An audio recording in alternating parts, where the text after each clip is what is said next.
Hi everybody, this is Symphonic Elk and I am coming at you with my 44th comic book haul.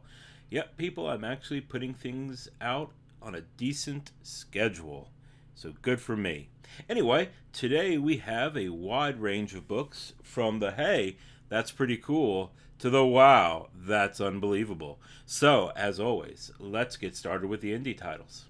So, if you remember from a previous haul, once our land has been optioned, I had ordered the first and second printing, or the first and second issue first printings, and they sent me the first and second printing of the first issue. So I contacted Scout, and they sent me Once Our Land Volume 2. They also sent me Scout Comics Presents. I believe this is the first appearance of Stabbity Bunny, the first Scout Comics appearance.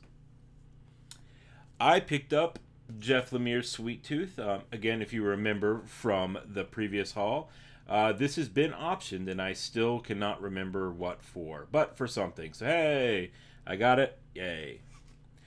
Picked up Spawn number 9, the first appearance of Angela and Cagliostro. And, of course, it is a newsstand cover. I did pick up Spawn 87. This is the first appearance of Mammon. Also a hard-to-find issue. Picked up Spawn number 97. Low print run, hard to find. Picked up Spawn 185. This is the death of Al Simmons and the first appearance of Jim Downey, who becomes the new Spawn. Picked up Invincible number 12. I haven't shown Invincible titles as much as I used to, but I do own most of them. 12 just happens to be one in the run that I did not own. Got this for $3. Super excited. Picked up Razor Annual number 1. I'm going to admit that when I bought this for like $5, I think, I thought it was the first appearance of Razor. Actually, it's the first appearance of She. So there you go. The covers are very similar. Picked up the variant cover to the Afterlife with Archie number 6. This is a lead into the Chilling Adventures of Sabrina, and the variant cover may be a 1 in 10. Not really sure. Picked up Graphic Music. This is the first appearance of Madman in full color. Creatures of Id is his first appearance, or Creature of Id. Picked up Hack and Slash My First Maniac, the Jenny Friesen variant cover. Man, this is a beautiful cover. Hack and Slash has been optioned, so yeah, hopefully this will go up. Sorry, folks, had a bit of technical difficulties, so let's try this again. So Astounding Wolfman. Robert Kirkman book, not super popular. But for issues 16, 17, and 18, there were variant covers. 16 by Dale Keown, 17 by Ian Churchill, 18 by Frank Cho, and they are exceedingly rare. They're essentially ghosts. They don't really show up on eBay. There are, I think, a couple copies, maybe 2 of 18, the Frank Cho cover on eBay, and they want like $150 to $200 for them a piece. I got all 3 covers for way less than even $150. So anyway, these are exceedingly rare. They're really interesting, pretty cool. Hopefully one day people will decide that they want to buy them. So we have Astounding Wolfman number 16 variant cover, the Astounding Wolfman number 17 variant cover by Ian Churchill, and the Astounding Wolfman number 18, the Frank Cho variant cover. All right.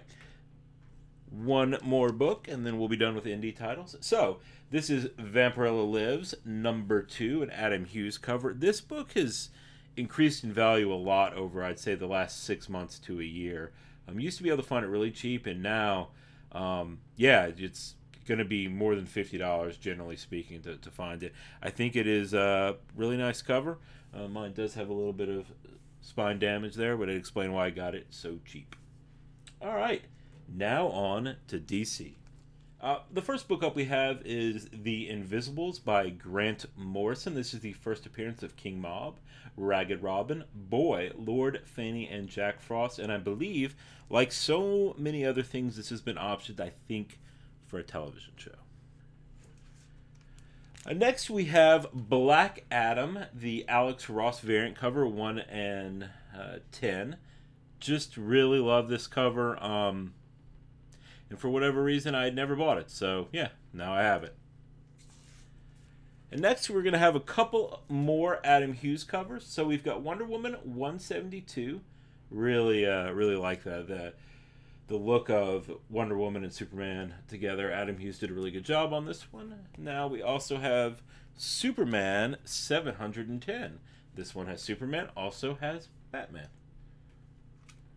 Then we've got one of everyone's favorites, Zatanna number 15. Beautiful cover. Adam Hughes does a great job on Zatanna. And then we have Justice League America number 6. This is also an Adam Hughes variant cover. But this one is 1 and 10 as opposed to the others, which were, I think, just the regular cover.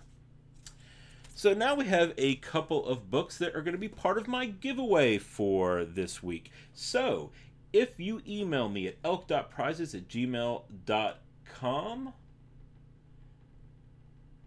yes, with the secret word, which is going to be Grimlock, as in me, Grimlock the Transformer, you can win the next 3 books. Speaking of which, I did forget to do this week's drawing. There were 2 people who participated. I will do it in my next... I will have 2 drawings in my next video, and I apologize. So, Action Comics number, I think it's 595, I believe is the first appearance of Silver Banshee. That is 1 book. The next book is Superman in Action Comics, so Action Comics 775. This is the first appearance. Can't remember who it is a first appearance of. And then we have Action Comics number 544, and this is the first appearance of Lex Luthor's Power Suit, which is one of my favorites of all time. I love the toy from the 80s. Yeah, pretty awesome. So, email me at elk.prizes@gmail.com with the secret word Grimlock, and you'll get a chance to win. Got a little bit more DC coming to you. All right, what other DC books do we have? We have The Adventures of Superman, our Alpha Centurion, which is Adventures of Superman 516, a DC Universe logo. This is not one of the rarer ones, and I actually may have already owned it, but it is one of my favorite ones. It looks awesome. This, however, is one of the rare ones. This is Action Comics number 700. This is a DCU logo, and more importantly, it is the gold background, so that makes it actually fairly expensive. Next, we have DC Nation Zero, the 1 in 250 Clay Mann variant cover. This is the first appearance of Robinson Goode, who is Red Cloud. And yeah, so I had the regular book and then ended up picking this one up. Next, we have Strange Adventures number 180. This is the first appearance of Animal Man. So we're getting to the point where, especially with Marvel, but also with DC, a lot of the main characters have already had their appearances in movies. It's going to be interesting to see what they do next. So I do go look out for these types of books that have first appearances that may end up having characters with movies. And when I find a good deal like this one, I get it. Next, we have Green Lantern and Green Arrow number 85. This is the drug addiction issue with Speedy. Yeah. It's a famous cover by Neil Adams. It's a wonder that I didn't own it, and I actually thought that I did, and I can't seem to find it. So, yeah, got a good deal, so picked it up again. Or maybe for the first time. Who knows? And the last DC book for you is Adventure Comics number 125. It is a Golden Age comic from 1948. Is there anything about it that's special? Not really. It's a pretty cool cover. had a little bit of money left, a little bit of cash left on me at the comic show the other day, and I decided that I didn't want to go home with any money because I have to give it back to my wife. So I picked up this. Pretty nice, pretty nice. Now we're going to move to Marvel. All right, got a couple Marvel books for you. This is Spider-Man number 76. This was hot a couple of weeks ago, maybe about a month. It's the first appearance of Crown Hunger, who I believe will appear in the Morbius movie. Didn't own it. Couldn't find it in a back issue bin for 50 cents, so waited for the price to drop down and picked it up for a couple bucks. So, yeah, there you go. Next, we have the Micronauts number 8. This is the first appearance of Captain Universe, not to be mistaken with Captain Planet, who, was a hero for all of the leaves and trees and clean water out there. I'm not Captain Universe, but anyway, yeah. Cheap first appearance, picked it up. Next, we have Young Avengers number 6. This is the first appearance of Cassie Lang as Stature and the first appearance of Kate Bishop in her Hawkeye costume, but I believe they do not call her Hawkeye in this issue. So there you go. Next, we have Journey into Mystery number 92. This is the first appearance of Frigga, and I believe it's the third appearance of Loki, but it might be the fourth appearance. I think we've got 85, maybe 80, yeah, not really sure. Pretty sure it's the third. Anyway, just trying to kind of fill out my Journey into Mystery run. Still need 83, which is the one that's super expensive, but hey, it's a start in the right direction. Moving on, we have Fantastic Four number 9. This is the third appearance of the Submariner Namor in the Silver Age, not actually the third appearance of him.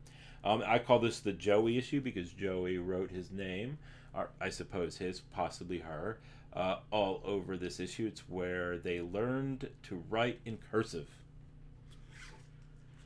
Next, we have a beat-up copy of Tales of Suspense number 50. This is important because it is the first appearance of the Mandarin, who I still will always say is the greatest Iron Man villain, and what they did in Iron Man 3 to him is almost unforgivable. But yet, we'll still have to forgive them because everybody loves the Marvel Cinematic Universe. And last, we have The Incredible Hulk number 4, The Monster in the Machine. Love that. Love it. So, I have Incredible Hulk number 3, number 4, number 5, and number 6. To fill out that run, I need 1 and 2, which are mostly known for being super, super expensive. But yeah, again, another step closer to one of my goals in collecting. Alright, we're almost at the end. We are going to go over a couple of CGC books, and then yeah, we will say goodbye. First here, I have Rick and Morty, Pocket Like You Stole It. I guess this is the New York Comic Con number 1 issue. The reason why this is important is it is a CBCS yellow label signed by Justin Roiland, who is the co-creator and the voice of most of the characters in Rick and Morty. I would like to add a Dan Harmon one to my collection at some point. But yeah, got this cheap. A lot of coupons on eBay right now, and I'm really proud that I got it. Next, we have a 9.4 Teenage Mutant Ninja Turtles number 2 first printing. This is the first appearance of the Mousers. It's a beautiful, beautiful cover. It's also the first appearance of April O'Neil. Yeah, so when it comes to first appearances, April O'Neil is in Teenage Mutant Ninja Turtles number 2, and that is her true first appearance. Casey Jones is in Raphael number 1. It was a one-shot. That is his true, I believe, first appearance. Obviously, the Turtles, Splinter and Shredder are in number 1. Also in Gobbledygook 1 and 2, and also in Amazing Heroes 45. Although those were just advertisements in those 3. Those are their first appearances. And then I believe Teenage Mutant Ninja Turtles number 1 from the Archie series is the first appearance of Bebop, Rocksteady, and Krang. I'm not sure it's actually their true first appearance. They may have appeared, and they probably did in a TV show before. So anyway, that's a little bit of information. All right. We now have the last book. Probably the most exciting book. Who knows? Here it is. Amazing Fantasy, number 15. Yeah, I didn't even have this on my want list because I never thought that I would get it. It's a 1.0, purple label. That's a bummer. It does have some coloring right here, and I guess a little color touch inside. But for the most part, it's pretty great. Pretty excited. Think that it presents well. So you'll also see that it has a married fourth wrap, which I didn't actually know what meant at the time. If you're interested in knowing what married wraps are, feel free to leave a message below. Yeah. I'm real happy to have it. So, thanks for listening, thanks for watching, and thanks for spending a little bit of your day with me. Have a good one.